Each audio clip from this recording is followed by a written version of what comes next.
Merhaba arkadaşlar, kanalımıza hoş geldiniz. Bugün sizler için iki harika oyuncumuz Elçin Sangu ve Barış Arduç'tan yeni ve güzel paylaşımlar sizler için hazırladık. Kiralık Aşk dizisinde rol almış ve herkes tarafından beğenilmişti.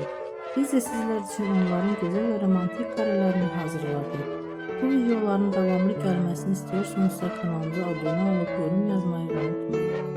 Böylelikle bizden bu kadar.